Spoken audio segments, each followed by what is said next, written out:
The time is 6:30. I'm going to call to order the Cedarburg School Board budget hearing of Monday, October 21st, 2024. This is the 2024 school year budget hearing of the Cedarburg School Board and is a public hearing. Prior notices have been placed in the district and additional copies were forwarded to the News Graphic and the Milwaukee Journal Sentinel. Please join us for the Pledge of Allegiance. I pledge allegiance to the flag of the United States of America and to the republic for which it stands, one nation, under God, indivisible, with liberty and justice for all. We have first item on the agenda is the budget proposal. Dr. Clark. All right, I will turn it over to Kim Zabel, Director of Business Services. Well, thank you, and thank you all for having me here today. Welcome to the 2024 budget hearing. I'm Kim Zabel. I'm the Director of Business Services. I've been here since July, so I've been here for about 4 months. I'm happy to join the team, and I look forward to a wonderful year ahead. This is the official budget hearing of the school district. My presentation will last about 30 minutes, and then we'll have time for questions at the end if anyone has any. Let's start off by talking first. Brenda, you were right. Let's start off by talking first, before we get into 24-25, about the prior fiscal year, 23-24. So the audit is just finishing up, and the 23-24 fiscal year will result in a surplus of $275,000. So our revenues will exceed our expenses. Will contribute to our fund balance. Our ending fund balance as of June 30th, 2024 will be $10.2 million, or 26% of our general fund. 26% is a healthy fund balance, and a healthy fund balance reduces the need to short-term borrow, it increases our credit rating, and allows us to cover any unforeseen expenses. The Cedarburg School District has a good history of maintaining a healthy fund balance, and that has been continued with this contribution this past summer.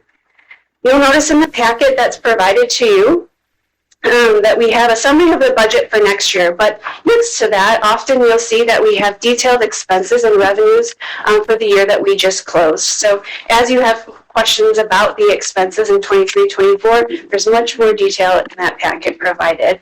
But for now, let's move on to 24-25. The budget process for a school district is 18 months of work, starting in December of the prior year, so December of 2023, and lasting through the current fiscal year. We're about halfway through that budget process now, at a point where the final figures from the state have come in, and we're able to adopt our final budget and certify our tax levy. The budget that the board will vote on Wednesday, this next Wednesday, is balanced, and it's taken a lot of work to get here over the past 10 months. At the outset of the budget process, we take a look at any increases or decreases in revenue. Every school district does. This year, we received an additional $325 in revenue limit authority.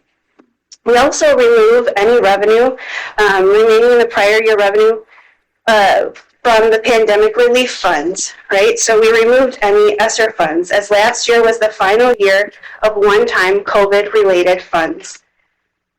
After we look at revenue, we look at expenses. We first take a look at our student population and make adjustments to right-size our district's staffing and services to fit our population. Then we take a look at our staff compensation to see what increases we can afford to include. In addition to a 5 to 10% increase in health insurance this year, our proposed budget includes compensation increases for all employees of at least 3%, but most staff receiving CPI or 4.12%. Teaching staff, in addition, in total, received additional funds towards their strategic compensation plan, resulting in an aggregate increase for that group of about 4.5%. We were also able to maintain the prioritization of long-term capital planning with a $500,000 contribution to Fund 46. And as we look to state aid and the revenue limit formula in the next couple of slides, we'll see that this budget will also include an increase of state aid of about $200,000. Our total general fund budget, which is the fund we use to pay for all of the regular education expenses, will increase by 3.2%. to $39.7 million. Okay. The largest source of revenue in any Wisconsin school district is the revenue received from the revenue limit formula. And because it's such a big piece of the budget puzzle, let's take a moment to review how this revenue limit is calculated. Revenue limit is taxes plus the general aid. Or another way of looking at it is the revenue limit is paid by taxes and state aid, okay? There are a few very specific factors that are used to calculate this revenue limit amount. Those factors include membership, a per pupil dollar amount, and any exemptions, either one-time or recurring. We'll take a look at each one of these factors in the next few slides, but it's important to note that our total revenue limit authority, after we run that equation, membership times per pupil plus exemptions, increased in 24-25 by about $1 million, and that's as a result of that per pupil dollar amount increasing, okay? When we look at the per pupil dollar amount for this year, for 24-25, Cedarburg's per pupil dollar amount is $11,325.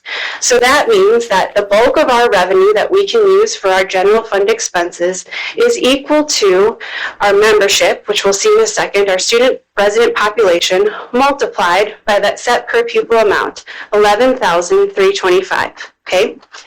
That amount can change year to year. So with the state's biennium budget, the legislature will often change that amount or allow us to increase that amount every year. Last year, the legislature in the first year of the biennium budget said the lowest amount that is on kind of that allowable limit is $11,000. So that's called the low revenue ceiling, which is the lowest amount really almost any district in the state receives in this equation per student. Then they said in the second year of the biennium budget, you can increase that $11,000 to $11,325 per student, and you can tax for that, okay?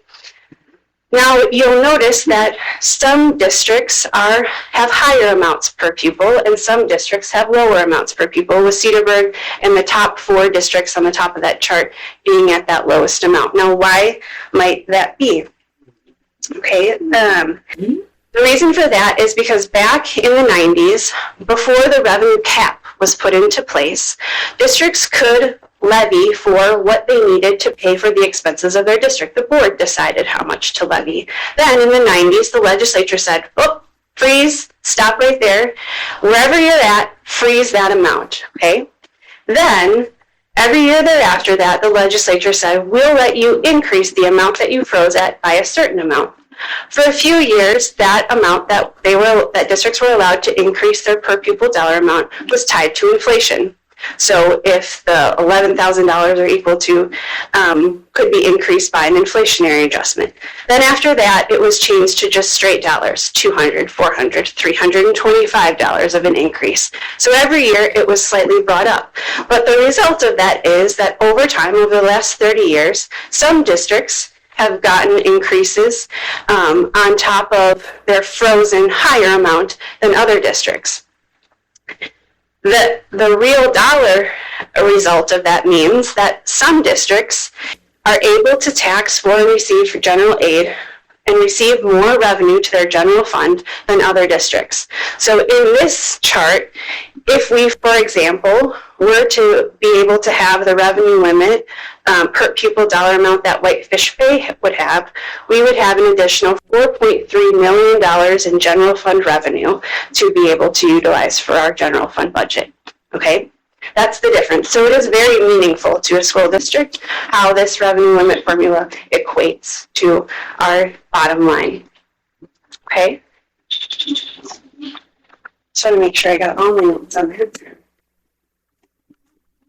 You may notice here too that, and I noticed this, I was putting the numbers together and ask why Germantown and West Bend got to increase by more than $325 per pupil. One piece of that equation, if you'll remember, is per pupil amount times the membership plus exemptions. So we are allowed to increase our revenue limit authority for certain exemptions. Both of those districts had small dollar amount increases for additional special ed aid expenses. We'll have that this year. We'll have a small dollar amount increase above and beyond the $325, which is used to directly offset exact dollar amounts for increases in costs. Okay. The other major factor that goes into this revenue limit formula is membership. So membership is counted on the third Friday of September every year, and then rolled into this formula in a 3-year rolling average. The state average of membership is declining. So overall, about the 800,000 students in the state of Wisconsin is declining throughout the districts. But in Cedarburg, our enrollment is increasing. We continue to be a destination district and a destination community for our students, and we can see that in our enrollment. We can see that our enrollment is up by 5, or our head count is up by 5, and our membership, which is a count of all of the residents in our district who attend here or elsewhere in other public schools, is up by 23. Okay? So we take the membership, we multiply it by that $11,325. We add a few exceptions, maybe a couple $100,000 in exemptions, and then we get our total revenue limit authority. That revenue limit authority then is split between the tax levy and general aid. Okay? It's important to note at this point in the equation that this box is defined. The size of this box at this point can't get any bigger, right? This is the cap. Any increase in general aid, or any increase the legislature puts into equalization aid in any given year, only results in a decrease of taxes. So think of that line between general aid and tax levy as a slider, right? As general aid gets bigger, the tax levy gets smaller. The only way we can get additional revenue, or the box can actually get bigger, is through an increase in membership or an increase in dollars per pupil, okay?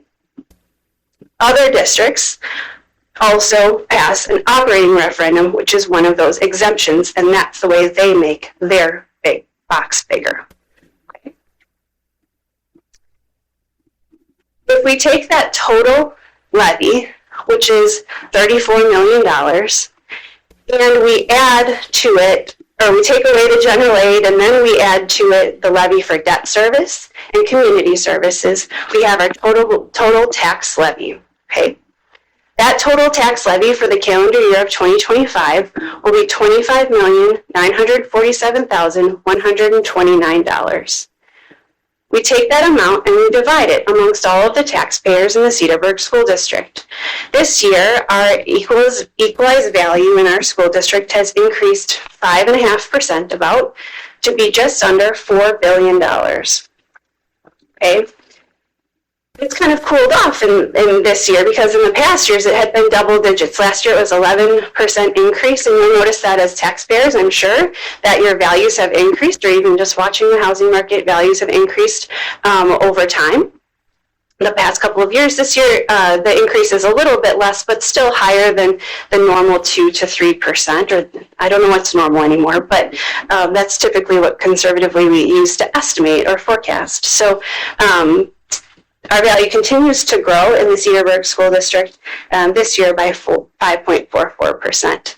If we look at that $4 billion split amongst our 6 municipalities, we can see that the city of Cedarburg and the town of Cedarburg make up about 90% of that value. So that's our largest contributors. One interesting note as I was putting in these numbers this year is that the village of Grafton actually grew by 0.5%, which is pretty large when you look at the village of Grafton is only 5% of our district. So they're growing. If we look at those 2 largest municipalities in our district, the town of Cedarburg and the city of Cedarburg. The town of Cedarburg grew by 4.1%. Now that growth is attributed to two things. One, assessed values increases, so current homes increasing in their value, and then two, of course, any new construction or new builds. In the town of Cedarburg, net new construction is equal to about 26% of the increase of that 4% increase, whereas 3/4 of that increase is current homeowners' valuations increasing. In the city of Cedarburg, about 2.5% is net new construction, and the other 2.5% is current homeowners increasing in their values. Okay? When we take that total levy and we divide it by the $4 billion in valuation, we get our mill rate, or our levy per $1,000 of value. The tax levy for the Cedarburg School District is being proposed at $6.50. It's the same as it has been the past 2 years, and it's actually the lowest that we have in recorded history in the past 40 years, and lower, significantly lower than the state average last year of $7.18. It's also of note, it's also 26% lower than it was just 4 years ago in 2020. Okay, this $6.50, as I mentioned, includes the levy for the general fund, the levy for community services. It also includes the levy for debt payments for the referendum that we passed in 2018. Okay. If you go home and pull your tax bill, because I know you all know exactly where that is from last year, or you wait for your tax bill in December and do this calculation, you should be able to do a calculation that looks a little bit like this. You take your tax bill and you look at the total estimated fair market value. You multiply that by our mill rate, or 0.00650203. You reduce that by the school levy tax credit, and you get your net tax for the Cedarburg School District. Okay. One piece that we're talking about this year, and Ben mentioned it, I know, last year, is that school levy tax credit. And we hadn't really focused on that in previous years, but because there was an increase in aid in the last biennium budget of the school levy tax credit, it resulted in a significant offset of school levy. Now, that aid increase never comes to the district. We never see it. It's actually calculated and dispersed by the municipalities, but it'll show up in tax bills on the line of the Cedarburg School District. Last year, the total result was about $900,000 in a credit for Cedarburg School District taxpayers. This year, it'll be in about an additional $240,000. So that additional 7% equates to about $240,000 to the Cedarburg School District.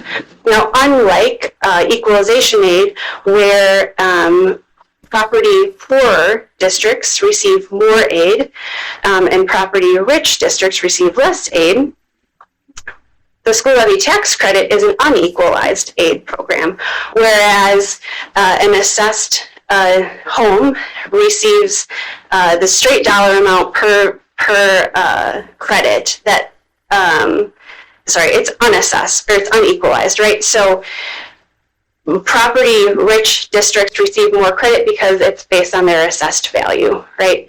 So the Cedarburg School District, being a property rich district, will receive more of the school levy tax credit than a property poor district. So it's kind of the inverse of equalization aid. Again, it's not revenue we see. It's not even revenue I typically calculate. Calculated it last year for the whole state.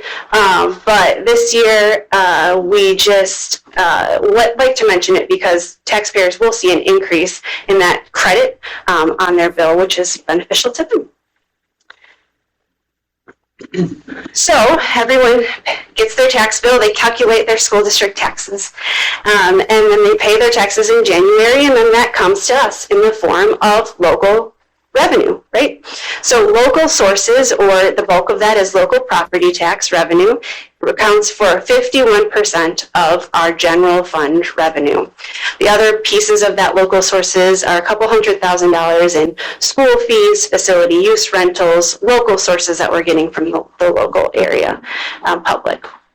state sources, which is largely comprised of that equalization aid piece, and other categorical aid like per pupil categorical aid, a teeny tiny bit of transportation aid, different things like that. Make up 44% of our revenue. And then all of our other revenue combined, so federal grants, open enrollment tuition, all of the little ancillary things is 5%. Now, previous years, in COVID years, you would have seen that 5% be a little bit bigger because ESSER would have been a little bit larger portion of your revenue, but it's back down to about normalized 5% now, and this is what you had seen in pre-ESSER eras as well. Okay. On the expense side, if we take a look at this in a big bird's eye view, and again, we've included the budget packet for you, which has much more detail that you can dive into, and of course the budget is always on file in the business office as you would like to inspect it, but looking at it from the bird's eye view, you can see that we are a people organization, right? 70% of our general fund budget is spent on salary and benefits. If we add to that the transfer to Fund 27, so every year we have to fund 27 from our general fund. Fund 27 is a special education fund that's used to pay for special education required related services. Now, Fund 27 has its own revenue, but it can't that revenue can't support all of the expenses that we're required to pay for those services. And so every year, a transfer has to be made from the general education fund into the special education fund in order to balance that out. It can't go negative. So because a lot of that Fund 27 is salaries and benefits, because a lot of our staff, or special education staff, are in Fund 27, if we include that in our salaries and benefits portion of our pie, that amounts to about 80% of our budget. So we're even bigger, right, on the people organization side. The second biggest piece of our puzzle is purchase services, which are the payments we make to non-employees to contract for services for us, such as transportation, leases, utilities, technology, and maintenance services in order to maintain our buildings with all those specialties. And then the other piece of the transfer is that Fund 46 transfer that we talked about. We'll talk about that a little bit more next. And then all other components of our budget, from general supplies to liability insurance, makes up just 5% of our budget. Okay? The last piece to touch on is that Fund 46 transfer, which makes up about 1% of that transportation budget that we just saw. The purpose of this budget is twofold. One, to maintain our dedication to long-term planning. Every year we bring to the board a list of projects that we prioritize and plan out that we know we'll need to do in order to maintain our facilities at their current levels, right? The other reason to put this money into a separate dedicated fund is because equalization aid incorporates our spending from a prior year. If you were to pay for these large expenses out of the general fund, it would result in a fluctuation in our aid, which would not be beneficial to the stability of our levy. So to minimize that fluctuation of aid, the tax levy, and thus the resulting mill rate, we slowly contribute to this fund over time and separately expense out of this fund when the project comes due, which has no impact on our aid formula. So we're able to both plan and save for these more predictable, larger expenses, and fiscally to adjust those levers in a way that's most beneficial to our taxpayers over a long period of time. Okay. Take a look at some of the projects that we have done in Fund 46. We've done roofs and HVAC and switches, and in the future, we plan to do more roofs, more HVAC, and more switches. But these are just part of the building components that, of course, we have to maintain, right? We have to maintain stable and leak-free roofs, and our HVAC systems are an integral part of our facility and making sure everyone can have a warm and safe and dry place. And they're very costly items, so we need to save up for them, just like you would at home for a long period of time, and then expense them out when it's time to to do so. Again, every year the board reviews this list along with Rick and kind of determines what is priority and what it needs to be spent on. Okay. So in summary, we ended the 2023-2024 fiscal year with a contribution to fund balance, which will maintain 26% of the fund expenses for 23-24, maintain a 26% fund balance. We are going into the second quarter now. We're already done by the end of October with the first quarter of the 24-25 budget, but we're going into the second quarter now with a balanced budget. Part of that balanced budget is a tax levy, which results in a $6.50 mill rate for 24-25, which is the same as 22-23 and 23-24, and the lowest rate in the district in the last 40 years. Membership is increasing and it's continuing to increase, and we continue to focus on long-term planning and saving by contributing to Fund 46, which will have a balance of just over $1.9 million at the end of this year. More information, as I said, can be found in the budget packet, more detailed expenses and how those expenses break down. All the fun stuff in my mind can be found in that packet, but if you have any questions, I'll take them now. I'd just like to thank you and your team for the work. I know it's a year-long process, and you're getting into the next year now. Also to thank the Personnel Finance Committee members and team, because that's where a lot of this is a long, year-long process. It's not just something you're presenting tonight. It's a accumulation of, and a summary of a lot of work over the last year. So I'd just like to thank everyone for the hard work on this. Yes, thank you. It's hard to try to figure out how to whittle down a year of work, right, and a year of decisions into 25 minutes, but I appreciate it as well. And of course, I would be remiss not to say, you know, Ben started this, and I'll start the next budget, but I appreciate all his work that he's done as well. Can you talk a little bit about how we ended on a surplus, but then we're having to, you know, make sometimes some hard decisions moving forward, and how quickly things can change? Yeah, absolutely. So whenever we meet at PNF, we share kind of how we go about evaluating increases and decreases over the next year. So we started last year with a balanced budget. And we start off of the assumption that we're going to roll that balanced budget forward, right? And then we say, okay, what additional revenue are we going to receive, whether it be from that revenue limit formula equation, which I hope now you all know how that works, or whether it be from grants, or what less revenue are we going to receive, such as ESSER, right? So we factor the revenue pieces in. And then we look at how much more do we have to work at? So if we maintain all the existing programs, staffing, services that we had last year, can we pay for that all? Sure. What more can we pay for, right? So when we look at primarily compensation, we take a note of what CPI is. So CPI is Consumer Price Index. What is inflation for the next year? And can we give at least a CPI raise? So we calculate that in. With salaries being such a large piece of our budget, that is a large amount. Increases this year were around $900,000. So if you remember that revenue was $1 million, we totaled up, I don't know what's happening, sorry, $1.3 million. The salary increases alone took out a large chunk of that. Then on top of that, we have health insurance increases. And I know you'll all remember when I came to the board meeting saying that health insurance was going to, the first renewal that we had was an estimate of 36%. And just as a little context, health insurance is $4.5 million, or 10% of our budget. So a 36% increase in health insurance would take up a huge chunk of that revenue increase.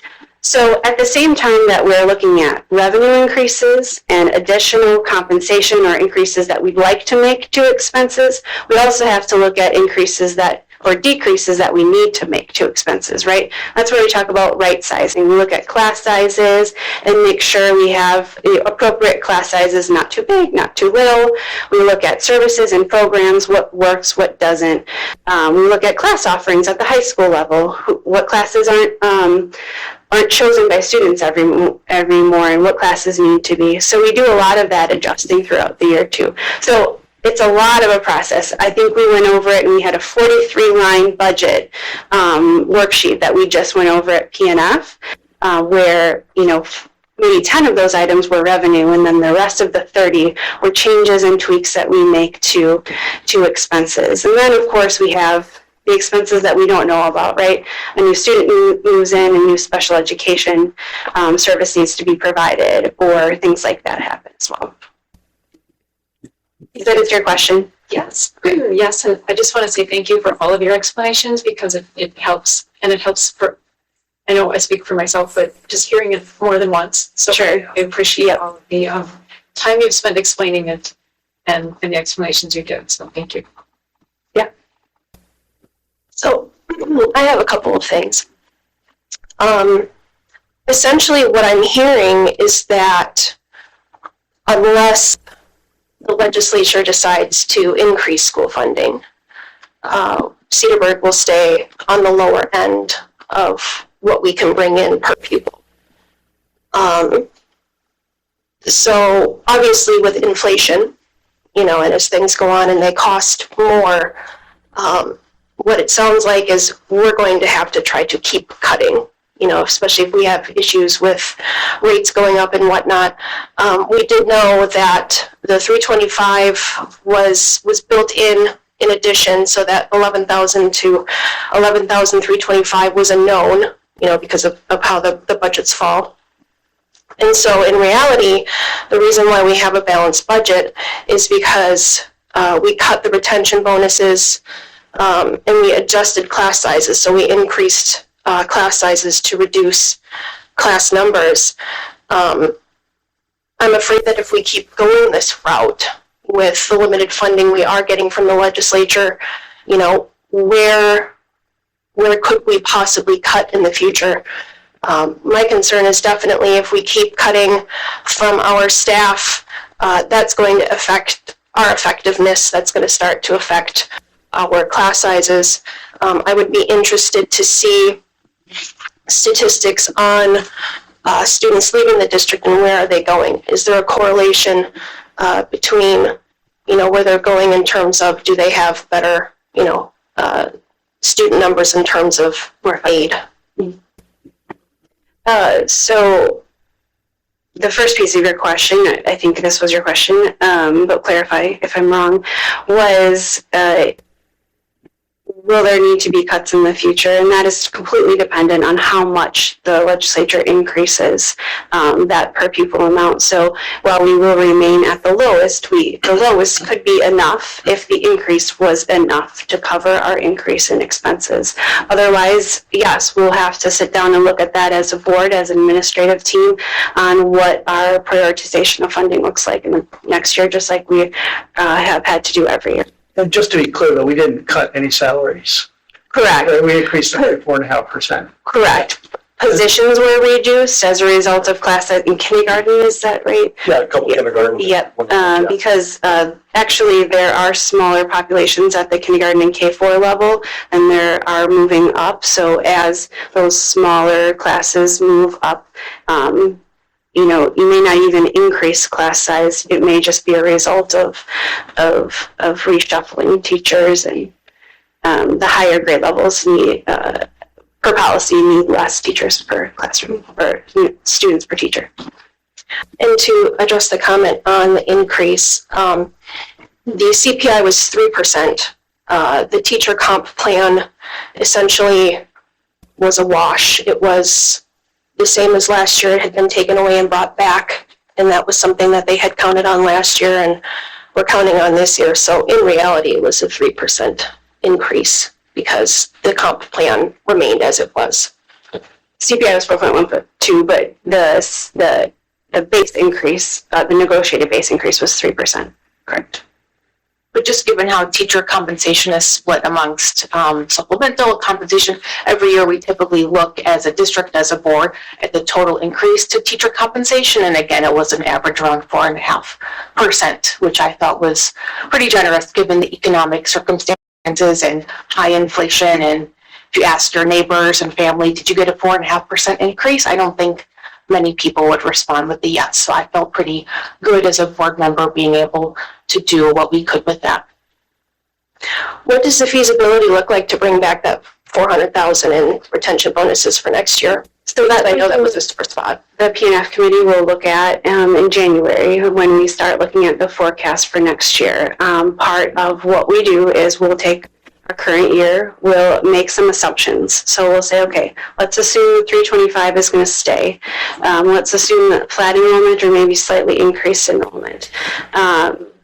Maybe let's play with that $325 increase per pupil and maybe make it $425, and let's see where we would be then. You know, we are kind of at the disposal of the legislatures a little bit in that forecasting and planning. And so we'll do that work in January to see kind of where we would land just with those big picture, big summary bird's eye view numbers. So we'll get an idea of where that would land at that work for the next spending budget. That's the now we're talking about the 25, 26. So when we say it's an 18-month process, we really mean it. We're talking about now 25, 26 budget. So as I know we've discussed in PNF, it is a priority for the PNF committee to look at bringing those back. But at the same time, we have to evaluate where we're at and live within our means too. And were we pretty consistent in that area for raises or salary increases for? Across districts, I believe so. They're not all settled yet, but typically it's around CPI.